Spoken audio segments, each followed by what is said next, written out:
রাধে রাধে বন্ধুরা, আজকের পর্বের বিষয় হলো 2026 সালে 1433 বঙ্গাব্দে আষাঢ় মাসের পূর্ণিমা জগন্নাথ দেবের স্নানযাত্রা বা স্নান পূর্ণিমার পূর্ণাঙ্গ সময়সূচি। পূর্ণিমা তিথি কখন লাগবে, কখন ছাড়বে, পূর্ণিমার নিশি ও ব্রত উপবাস কবে পালন করা হবে, পূর্ণিমা তিথিতে গঙ্গা স্নানের ও শ্রী শ্রী সত্যনারায়ণের ব্রত ও পূজার পূর্ণাঙ্গ সময়সূচি। এর পাশাপাশি আমরা শুনব স্নান পূর্ণিমার দিন মা লক্ষ্মীর কৃপা পেতে এবং মা লক্ষ্মীর অর্থ সংকট থেকে মুক্তি পাওয়ার জন্য কি করতে হবে। স্নানযাত্রার দিন জ্যৈষ্ঠ মাসের পূর্ণিমা তিথিতে পালিত হয় স্নান পূর্ণিমা, যা 2026 সালের জ্যৈষ্ঠ মাস মল মাস হওয়ার কারণে বা অধিক মাস হওয়ার কারণে পালিত হবে আষাঢ় মাসের পূর্ণিমা তিথিতে। স্নানযাত্রার দিন জগন্নাথ দেব, বলভদ্র দেব এবং সুভদ্রা দেবীকে 108 ঘড়া জলে স্নান করানো হয়। তারপরে তিনজন ভাই বোনের আসে জ্বর। অক্ষয় তৃতীয়ায় পালিত হয় জগন্নাথ দেবের চন্দন যাত্রা। গরম থেকে বাঁচতে সেই দিন চন্দনের প্রলেপ মাখানো হয় জগন্নাথ দেবকে, বলরাম দেব এবং সুভদ্রা দেবীকে। তারপর 42 দিনের মাথায় বা জ্যৈষ্ঠ পূর্ণিমা তিথিতে বা আষাঢ় মাসের পূর্ণিমা তিথিতে পালিত হয় স্নানযাত্রা। এই দিন জগন্নাথ দেব, বলরাম দেব এবং সুভদ্রা দেবীকে 108 কলসি জলে ঢেলে স্নান করানো হয়ে থাকে। এই কারণে এই দিনটিকে দেব স্নান ও পূর্ণিমাও বলা হয়ে থাকে।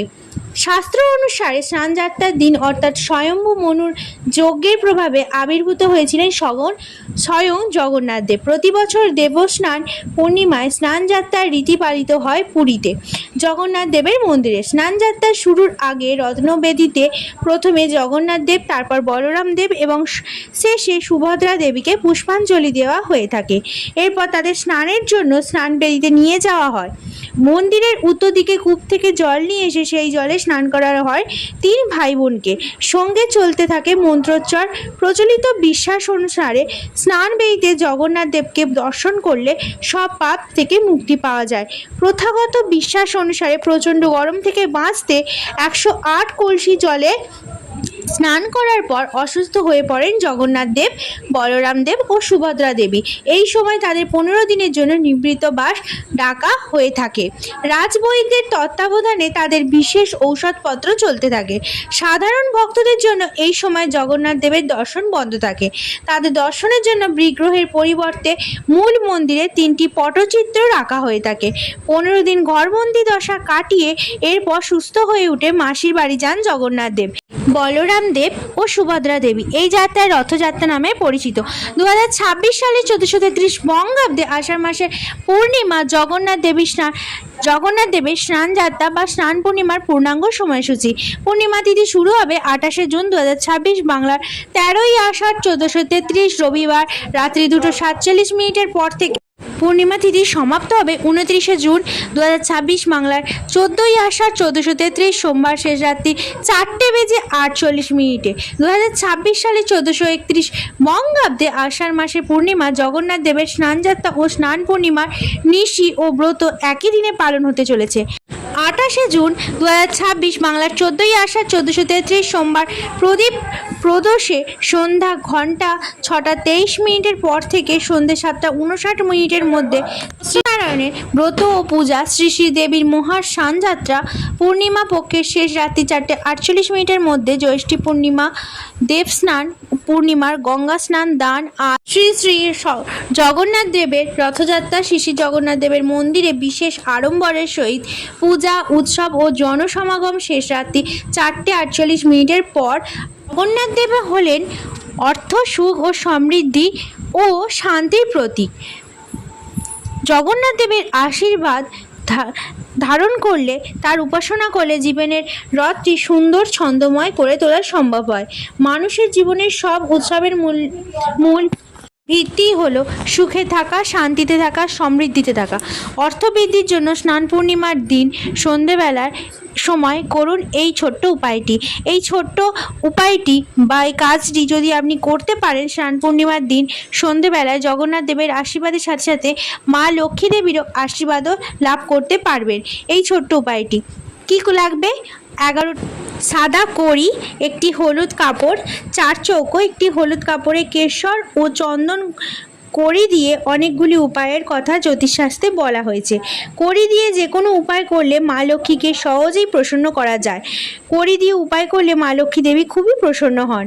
সে আর্থিক সমস্যা দূরীভূত করে এবং ঘরে টাকা পয়সা বৃদ্ধি করতে সাহায্য করে। এছাড়া সাংসারিক অশান্তি, দাম্পত্য কলহের হাত থেকে মুক্তি দেয় এই কড়ি। কি করতে হবে? জগন্নাথ দেবের স্নানযাত্রার দিন, জগন্নাথ দেবের স্নানযাত্রার দিন শুদ্ধ বস্ত্র পরে সন্ধ্যেবেলার সময় জগন্নাথ দেব, বলভদ্র দেব, সুভদ্রা দেবী এবং মা লক্ষ্মীর পূজা করতে হবে। জগন্নাথ দেবের মূর্তিতে সাদা ফুলের মালা পরিয়ে দিতে হবে। মা লক্ষ্মীকেও সাদা ফুলের মালা পরিয়ে দিতে হবে। এরপর সন্ধ্যার সময় সিংহাসনে একটি ঘিয়ের প্রদীপ জ্বালাতে হবে।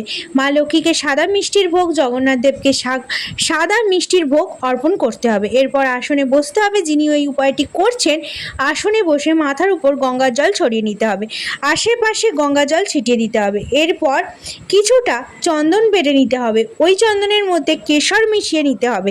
এই ঘোলটি প্রস্তুত রাখতে হবে। এরপর জগন্নাথ দেব, বলরাম দেব এবং সুভদ্রা দেবীকে 108টি তুলসী পাতা দিয়ে তৈরি একটি মালা অর্পণ করতে হবে। এরপর মা লক্ষ্মীর চরণে তুলসী পাতা, দুব্বা, ধান, চন্দন, লাল ফুল অর্পণ করতে হবে। পুষ্পাঞ্জলি রূপে জগন্নাথ দেবকে চন্দন সহকারে তুলসী পাতা এবং হলুদ ফুল অর্পণ করতে হবে। 11টি সাদা কড়ি নিয়ে এসেছেন, সে 11টি সাদা কড়িকে কাঁচা দুধ ও গঙ্গা জলে দিয়ে ধুয়ে শুদ্ধ করে নিতে হবে।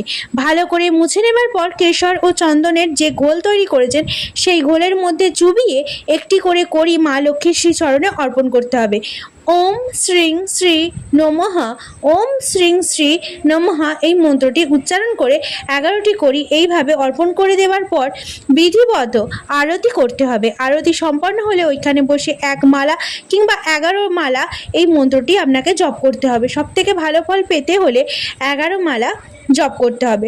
স্নান পূর্ণিমার দিন সন্ধ্যেবেলায় মন্ত্রটি জপ করুন, কিন্তু মন্ত্র ওম সোম শ্রী কমলালয়ে প্রসিদ্ধ মা মহালক্ষ্মী নমঃ। এরপর কড়িগুলোকে স্নান পূর্ণিমার দিন মায়ের শ্রীচরণে রেখে দিন। পরের দিন সকালে স্নান সেরে মাকে পূজা করে নেওয়ার পর যে হলুদ কাপড় নিয়ে এসেছেন সেই হলুদ কাপড়ের উপর এই 11টি কড়িকে তুলে রাখবেন। এরপর পুঁটুলি তৈরি করে আপনার লকারে রেখে দেবেন। এই উপায়টি করার ফলে আপনার আর্থিক উন্নতি হবে। আশা করি আপনাদের ভিডিওটি উপকারে আসবে। সম্পূর্ণ ভিডিওটি দেখার জন্য অসংখ্য ধন্যবাদ।